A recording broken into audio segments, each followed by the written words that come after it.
some time together. Well, this is a little awkward, you know. I'm going to be running against your brother. Well, that's what I wanted to talk to you about. May I sit down? Please.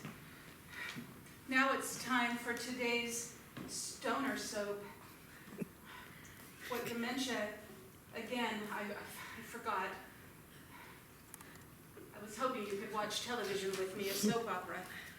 Crystal, are you having one of your episodes? I am. You're talking about being a stoner and having dementia? Yes. That They go worries hand in me, hand. Crystal, even though I don't know you very well. You know, this could be really bad for your brother's mayoral campaign. Well, that's the problem. Being a stoner as well as having dementia isn't going to look good for him. And I'm not sure how I'm going to hide it any longer from him. So you choose to tell the person running against him for mayor. That confuses me, Crystal. Well, let me tell you why. Okay. Perhaps it will unconfuse you. I have no female friends here, and you're the closest to my age that I could see in this town. And I thought that you would perhaps understand me better. I was hoping you had dementia as well. Well, I don't think so. It could be I've forgotten, and I do have it. That's how it works. You're either stoned and you forget everything, or you have dementia and you don't care whether you're stoned or not because you've already forgotten it. I really like you, Crystal. And I like you. But the thing is, I'm running against your brother, and I need to win. I know you do, so this is what I want to tell you. My brother Rutherford, he controls me and I'm tired of it. I have done everything for him. I make him turkey TV dinners when he comes home. I give him drinks. All while you're stoned and not remembering. That's correct. So impressive. I know. He takes care of me and my son Bud. I have nowhere else to turn. I have nowhere else to live, so I have to stay here. I try to keep an orderly household. I dress like Donna Reed, and I need to break out of this. And the thing is, I overheard him talking to Kent, who can't hardly read. Kent! Crystal! Oh no, my brother's here, just...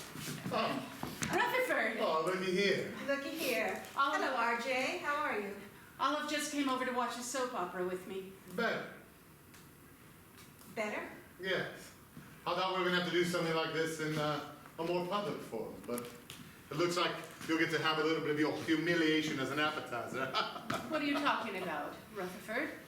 Why, I'm sure you've heard Mrs. Oil here thinks that she can run for mayor and beat me, Rutherford Johnson. Well, I think it takes a lot of courage to run against you, Rutherford. Wouldn't you like to promote that and have some stimulation in the campaign? You don't know your brother very well, do you? I forgot. Crystal, sweetie, I'm hungry. TV dinner time, I think. Right away. Well, you haven't changed much. You haven't either.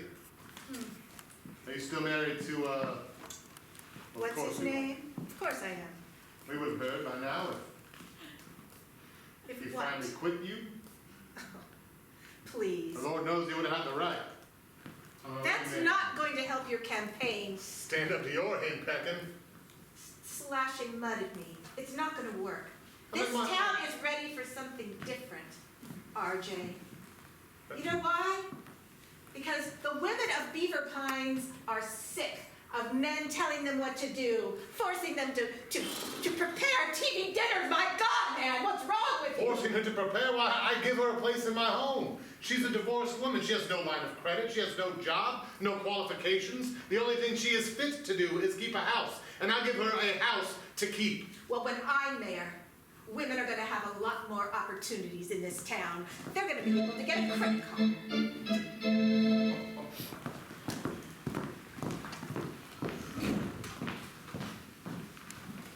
Yes, that's right, Miss Johnson. 2 Salem cigarettes before bedtime.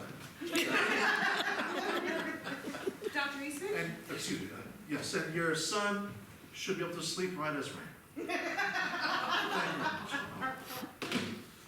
V, Dr. Eastman. please have a seat. Thank Over you. here. I'm a little overwhelmed. morning. Alcohol? Yes. Speak, go ahead. I just had quite the night. I was in an airplane. An airplane? Yes. And? I met this man named Martin. It was so nice to finally be in the presence of a man since Ronaldo. You know, I've been suffering from heartbreak. You've been treating me so well. How am I doing? Am I still dying? Your heart is still broken. Well, So what happened? Who was this man? his name was Martin. Oh yes, Martin. Martin! Have you met Martin? I have. He's a patient of mine. Well, Martin and Maurice, double M's. M&S. yes! There's two of them. And when you fall in love with one of them? Well, Martin proposed to me last night. An imaginary ring. It's just like it. But And you what see, did you say? I didn't have a chance to even say anything because he turned into Maurice, who apparently is not so fond of me. So why are you coming to me? Do you wish for me to keep one of... That's why you're here. You want one of the personas to remain the one that you want, of course. I want Martin. And you know you owe me. I thought we weren't going to bring that up. Well, this is serious. Apparently it is. Fine. Bring him to me and I'll do my best. Now, if you excuse me, I need to speak to my wife.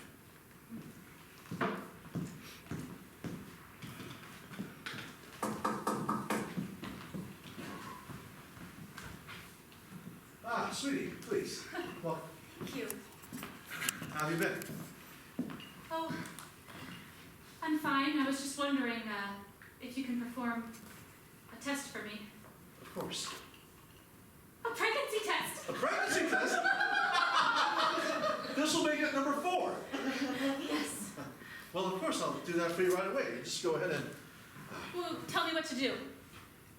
All you must do is, it's my own invention. I call it a pregnancy test. You must urinate on this strip in private. Urinate. I don't know what you're talking about. I don't do that. I'm a Nor have doctor. flatulence. Dorothea, I'm your husband and your physician. I helped You're you right. come into this world. You're right. So please, just urinate on that strip, and if it's a plus sign, we get the 4th child. Okay. Right here? Well, in the bathroom, in the bathroom. Oh. Okay. Kenton, it means so much to me that you've asked me to help you write your song. You know, ever since we found out you got Emily pregnant out of wedlock and I asked to raise the baby with you, I felt like things have gotten a little weird between us. They have. I guess, well, Maddie, I'm just a little nervous because, well, you and I both know that you're the one that helped me write my original hit song. And by helped, I mean you're the one who wrote my original hit song. Oh, of course, but I would never tell anyone that. You're my best friend, Kent. I would never do anything to hurt you. Gee, You have to know that. buddy, it's not that I don't want you to get any of the credit. I would love to share the credit with you, but, you know, Middle America is just not right. They're not ready to know about homosexual songwriters yet. I know. I understand that. I do. In fact, I was thinking, we don't have to put my name anywhere, but what if, have you heard of this subliminal advertising? I have. What if we put little messages into the song, like how it's okay for 2 guys to hold hands, and just, you know, they only really hear it if you play the record backwards. What would it sound like backwards? It's okay to be gay. Wow. Well, I'd be happy to put a message like that into the song, but, well, I also need to sprinkle in the into the song references to communism and the hippie lifestyle. And let me tell you, I'm having the darndest time coming up with a rhyme for proletariat. I've already got a title. Let me run it past you. I was thinking of calling it "You Cheated on Me with That Witch." Interesting. The witch in the song is Mayor Rutherford. Sure. No, I can see that, for sure. I guess, well, Ken, I'm a little concerned about just some of the directions you're going. I mean, when you say you want to write about communism and the hippie lifestyle, do you mean that you want to promote communism and the hippie lifestyle? Not me. You know me, all American through and through. It's just, well, Maddie, the game is, I've come to find out, sort of cooked. Mayor Rutherford, he owns the radio station, KPIN. And, well, the only way I'll ever get on is if I help him by sabotaging the song I'm writing for Olive Oil. You see, he wants me to put in things that represent the degradation of the American way. References to Mary Jane.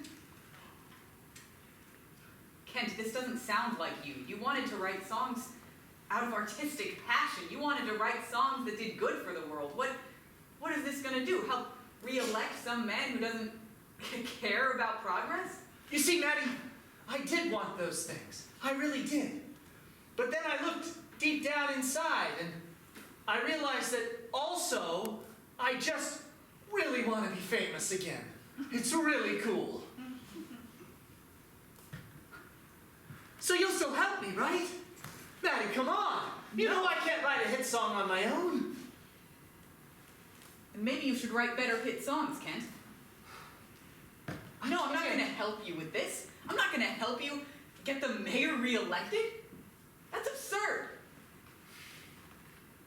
But we could put in your subliminal messages too. What will it matter if the people in power don't care about doing anything about it? Well, what will it matter if everyone starts thinking better of me, if all of a sudden there's even more laws that mean I have to hide in the shadows? Don't you understand what this would mean for me? How hard it's been with this RJ as mayor? Maddie, you know I've always had your back, right? We've known each other since grade school. Do you remember that time we met? Why, those bullies were about to toss you into that locker and slam the door? Oh, I remember. Who stepped up to drag you out of there? This is what I mean, Kent. You used to be different. You used to be someone who helped people because they deserved helping, not because you wanted credit for the help. I can't help anyone if no one can hear my voice. And no one can hear my voice if I'm not on the radio. And I can't get on the radio unless I help Mayor Rutherford. Emily. Oh, hello, dear. Still doing that ventriloquist door-knocking trick, I see. It's time to go pick out a bassinet or something. You're smoking while you're pregnant? That better be a Salem. It is. You know that they're safe. Thank God. Yes, I heard you two were tying the knot. That's right. Yes. Olive Oil doesn't want me on the campaign trail unless I represent good old-fashioned American values, and I can't do that unless I'm happily married with a wife with a butt in the oven. Go on, drink up. Well, I hope the mayoral candidates enjoy the song that you write. Because it won't be one that I help you with. Maurice, Rusty.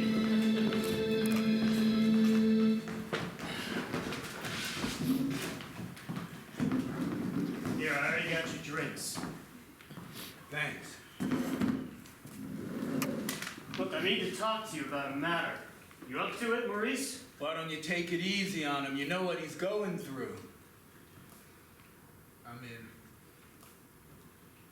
What do you got going on? Well, I've been digging around the gas station. And apparently Beverly and some of the women in this town, maybe some even running for office, are in deep with the communists. Whoa, wait a minute now. I spoke with Beverly about that, and she assured me that if anyone said that, I should not believe them. Rusty, you know me. You know I'm an honest guy. Yeah? Would I lie to you? Well, you never have before, but look, you be careful. You know Beverly and I are an item now. Rusty, I don't think you should be consorting with that kind. You know who I also heard is involved? That Violet Black. Really? Violet Black is a communist? Wait a minute, wait a minute. All the women in this town heard about some meeting. They're all going to be gathering together, talking about their communism. Look, you're getting carried away with yourself. Am I, Rusty? Yeah, Beverly's a good lady. She's my lady. She has to be good. Well, she's a communist, so... Cut it out, I said! Do you think communism's good, Rusty? No, I don't think communism's good. And that's why Beverly can't be a communist. You hear what I'm saying? You know what I hear is that if we're communists, they're going to be stealing the bikes out of your shop, they're going to be doling them out, you're going to be making the same amount of pennies as a bum on the street. Jack, listen to me. I was out there on the beach of Normandy. All right? I got out of that boat while the bombs were blowing up all around me. I lost my leg. Yes, I know the dangers of communism. Hand me a refreshing Salem cigarette, please. But what you're saying can't be true. Look at this, my diary. I found an entry that I didn't write. Let me read it to you. It's about Violet Black. Dear diary, this is Martin.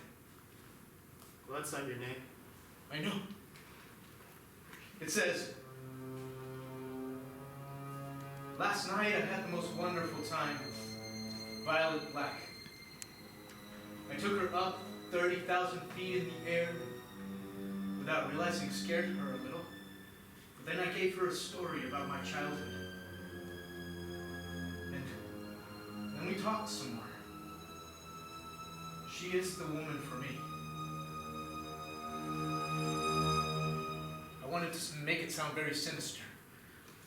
But it really is a nice thing to say about her. Maurice, you understand what's going on, don't you? You have a split personality. It was brought on by that injection that Dr. Eastman gave you. Sometimes you're Martin, sometimes you're Maurice. It can't be! It is! Martin is in love with Violet, but Maurice is not. But maybe Maurice should be. Maybe Maurice has been lonely for long enough. Maybe I can force myself to love this woman. Martin obviously does. He must see something in her that I just haven't seen. But I can tell you she's not a communist. You two are wrong. Mark my words. Dorothea, sweet, I know you're upset. Miscarriages are always difficult. Please, have a seat. These things sometimes happen. It's a mystery of God. Go JFK yourself.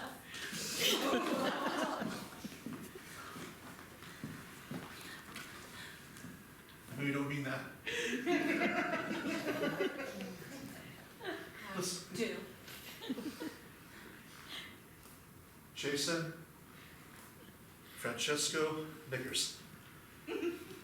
Your high school sweetheart, the one who jumped you, want me to run off the way he did? Is that what you're saying? You want me to just leave? It's not my fault. It's not my fault. I did everything I could to save the fetus. I'm sorry, I'm just so upset. Have a seat. Thank you. We'll have to try again next month. Actually, sweetheart, I don't think that's going to work out for me. I have something else to tell you. I no longer can bear a child. Oh no, you can't? No. I don't understand. We don't have a bear child. I'm talking about a human child. I'm sterile. Yes, I clean with bleach sometimes. drowns. No, you don't understand. My boys, they drown. There was an incident at the pool? No, not our boys! I'm not able to genetically produce the necessary amount of semen to impregnate your womb. Oh, Robert. I'm so sorry. I was shocked that she even got pregnant last time. What happened? Was it the dog attack? I didn't realize a bite to the testicles could seriously damage them like that. Well, now you know. I'm sorry, but we have 3 beautiful children. We don't need another one. I do need another one. Why? It's my only calling in life. You only call it up. You're a wonderful mother to the 3 we already have. And is this family? Yes, but I'm bored of them. Bored! The youngest one is 3 years old. Jeffrey, Thomas, and Georgie. Jeffrey, Thomas, and Georgie. Jeffrey, Thomas, and Georgie. Thomas, Jeffrey, George. George, Thomas, and Jeff. I sometimes forget their names too. That's why we keep repeating them. That's what. But you're bored of your families. That's what you're telling me? I always wanted 4. We must find a way. Maybe we could adopt. Adopt? Adopt. What would the neighbors think? You're right. I would have to adopt somebody that looked just like me.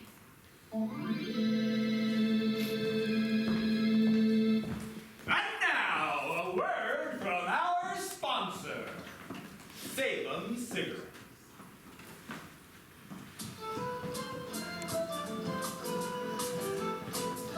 Hi, I'm Regina Ferry, and I play Violet Black. Hi, I'm Kenny Rubenstein, and I play Maddie. Maddie? Is that Salem? Why, it is. No kidding, do you have the same? No, I have a Winston. Oh, well those will never get you relaxed like a nice Salem. Give it to me. I'm too relaxed to even think of giving it away. They've been sold out everywhere. Ah, yes, I know. You know, some people say these things give you lung cancer, but I can't simply believe that. You know what they say. A Salem a day keeps the worries away. You know what they say, you should always give Salems and special things to your favorite cast members, especially the ones that got you your job in the first place. What can I say? She knows what she knows. Salems, perfect for blackmail. Now please enjoy your 15-minute intermission.